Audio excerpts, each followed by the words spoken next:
Nouvelle petite vidéo sur une Peugeot 1.6 HDI que tout le monde connaît bien. Voyant batterie qui était allumé, la cliente a continué à rouler jusqu'à ce que la batterie s'épuise forcément. En plus c'était la nuit, donc les phares allumés et tout, plus de batterie. Et à l'ouverture du capot, plus de courroie accessoire. Lui n'est pas débrayable, je trouve ça étonnant. Et la patte du galet tendeur, elle est cassée. Donc aujourd'hui, remplacement du galet tendeur et de la courroie accessoire. Donc présentation des pièces, galet tendeur automatique avec la fameuse petite patte là. Donc là il y a la goupille, quand c'est neuf c'est nickel à installer, ça va tout seul. La référence de cette chose, que voici. Plus la nouvelle courroie accessoire. Du coup c'est pas une courroie accessoire élastique comme sur la 207 qu'on a pu voir précédemment. Donc ça va mieux. Pour ça on va avoir besoin de clés de 13 et d'une douille de 15 pour le galet tendeur ici. Des câbles, une batterie pour réamorcer celle-ci pour la redémarrer parce que là le véhicule ne démarre plus du tout. La batterie doit être à 6 volts. Et un multimètre pour le contrôle de charge. Alors pour le galet tendeur c'est bien simple, c'est bien d'aller voir les nouvelles pièces. Tu vois que tu as 3 vis, c'est 3 vis de 13. Donc voilà, donc il n'y a pas à chercher plus loin.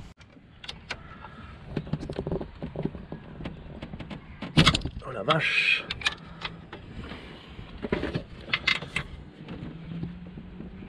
Oh putain!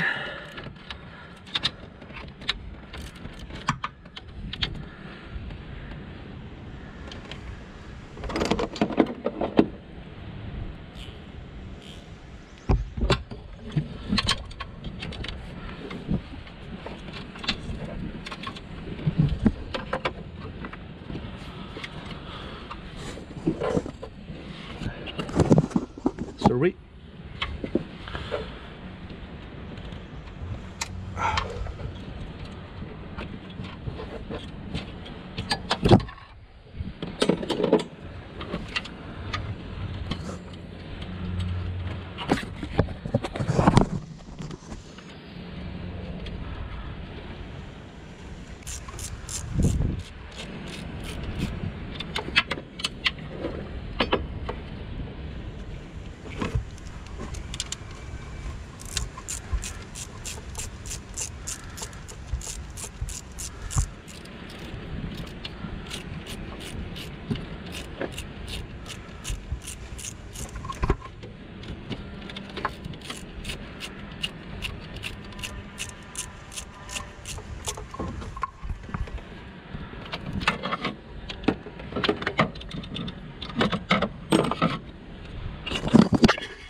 Voilà.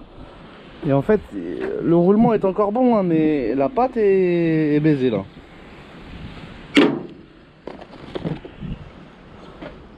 Nouveau galet. Donc tout de suite, pareil.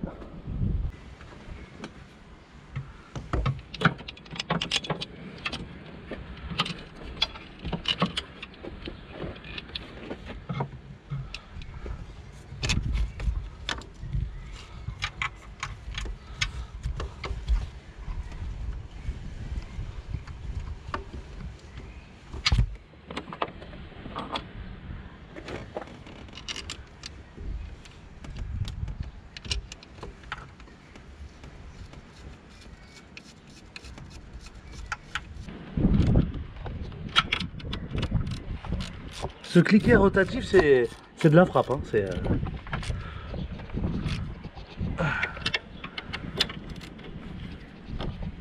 deux. Et la troisième. Un peu chiant, c'est un peu par derrière la troisième.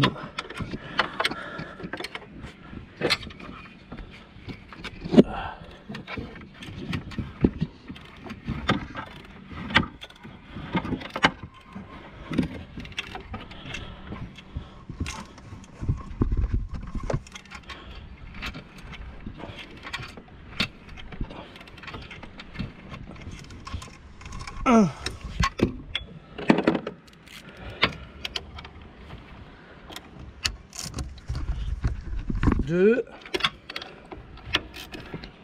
et 3. Voilà, ça c'est en place. Alors le montage de la cour accessoire, donc toujours l'écriture vers toi. Ça c'est un principe, mais bon, si tu la mets dans l'autre sens, c'est pas bien grave, hein, ne t'inquiète pas.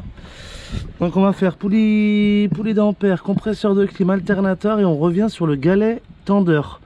Là il est compressé le galet tendeur avec la petite goupille. Donc la courroie va aller en lieu et place. Donc je la place, et après je vais venir détendre, enfin tendre encore plus le galet pour enlever la goupille. La goupille que tu as vue sur l'établi.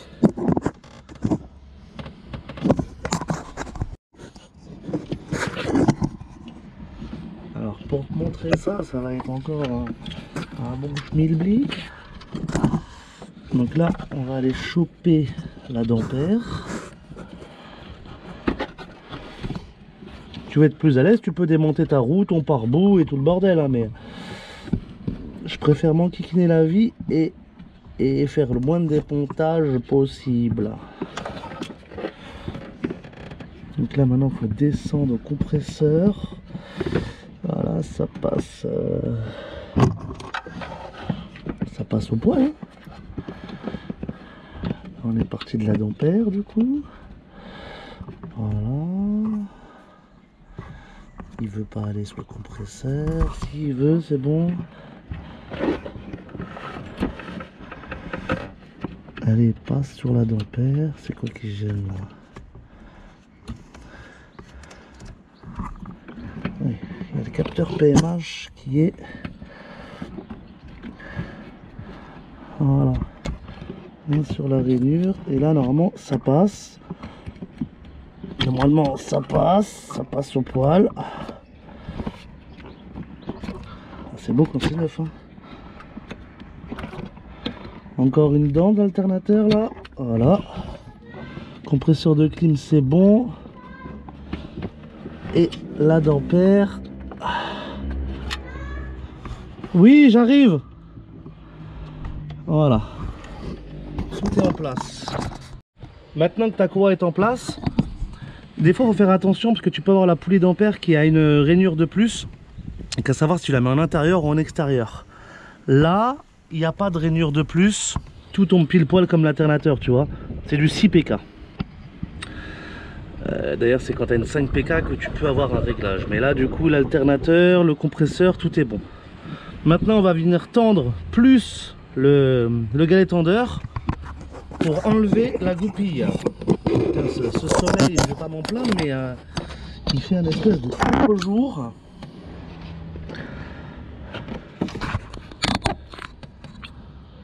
Voilà, là, ça devrait être pas mal.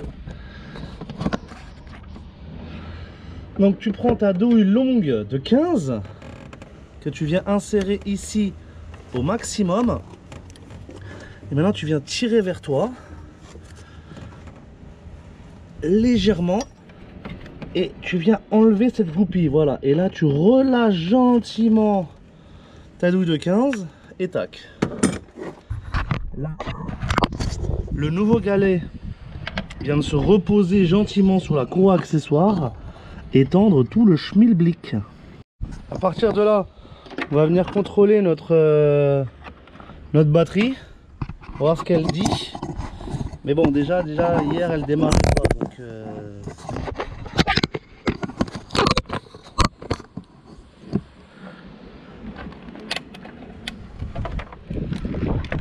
des fois, tu sais, avec le soleil, j'ai déjà vu ça en remorquage, le soleil réchauffe la batterie et après ça se met à refonctionner. Enfin, je vais pas dire que ça recharge la batterie, mais elle reprend goût à la vie, quoi. Là, on est sur le plus et là, on est sur le moins.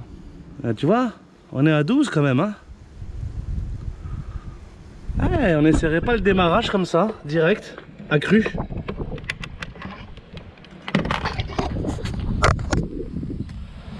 Bon, normalement pour une bonne batterie, c'est pas en dessous 12,7. Là on est à 12,1 et j'ai pas la clé. Me revoilà avec la clé. Maman, quel bel écran. Hey. Voyons. Ah, tu vois, non. Bon, déjà, ça a lancé le démarreur. Hier, ça faisait clic, hein. Sur un malentendu. Non, bah là, ça refait clic, clic, clic, clic. Mais tu vois, c'est exactement le syndrome que je te parlais. Hier, ça faisait clic, clic, clic à froid. Là, avec le soleil, elle a repris. Mais bon, pas assez pour lancer un gros 1,6 litre HDI. Plan B. Du coup, tu prends une bonne batterie. Branché au câble, logique. Et là, maintenant, on va tenter le démarrage.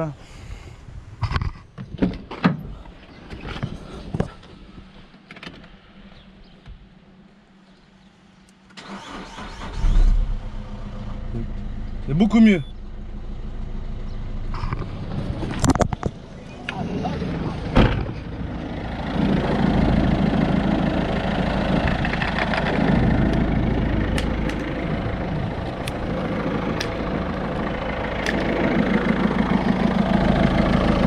Hey, c'est merveilleux là. Par contre, tu vois, même le galet Thunder 9, il bouge quand même, hein.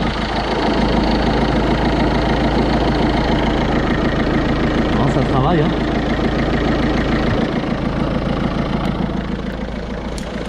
Je te dirais qu'on va contrôler l'alternateur, mais il est déjà bon parce que sinon le véhicule aurait coupé.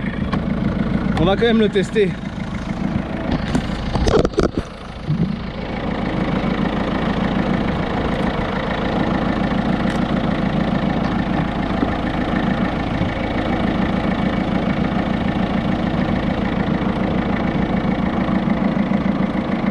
Merveilleux. 14.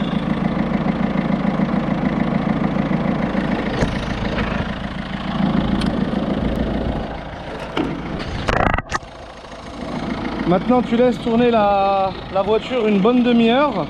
Au mieux tu vas faire un tour avec. Bon là moi je peux pas aller faire de tour avec parce que j'ai pas le temps. Tu vois, c'est ça qui me troublait là. Du fait qu'il manque la patte ici là, enfin, le téton. C'est en train d'enculer la durite de Sural.